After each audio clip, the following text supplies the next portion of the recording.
Doctor గారు పాలు ఇచ్చారు, మీరు చేసినట్టు అన్నీ చూసుకుంటున్నారు.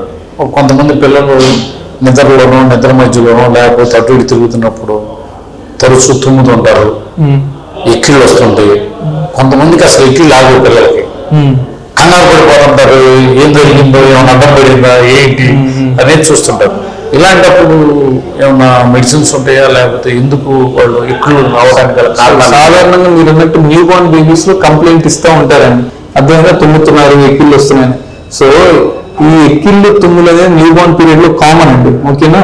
సో దానికి మనం ఏ మెడిసిన్స్ ఏ మందులు వాడాల్సిన అవసరం లేదు. మన లంగ్స్ కి పొట్టకి మధ్యలో డయాఫ్రమ్ అనే మజిల్ ఉంటుంది అనమాట. ఆ మజిల్ కొన్నిసార్లు ఇరిటేట్ అయ్యి అది లాగుతా ఎక్కిళ్ళు అనేది కాజ్ చేస్తుంది. సో సాధారణ కొంతసేపు వస్తే వాటంతట అవే తగ్గిపోతాయి. తుమ్ములు కానీ ఎక్కిళ్ళు అనేది కామన్, దానికి వేరే ఏం అవసరం లేదు. ఎక్కిళ్ళు వస్తుంటాయి, కొంచెం మంచినీళ్ళు ఇస్తారు, సో దానికి ఏం వాడాల్సిన అవసరం లేదు. దానికి మీరు వాడికి ఫీడింగ్ ఇచ్చినా వేరే ఏం ఇచ్చినా వాడు ఏం తీసుకోడు ఆ టైంలో. వాడికి హంగ్రీ ఉంటేనే తీసుకుంటాడు, అదర్వైజ్ దాని గురించి అయితే మీరు వరి తీసుకోవాల్సిన అవసరమే లేదు, వాడంతటా అవే తగ్గిపోతాయి.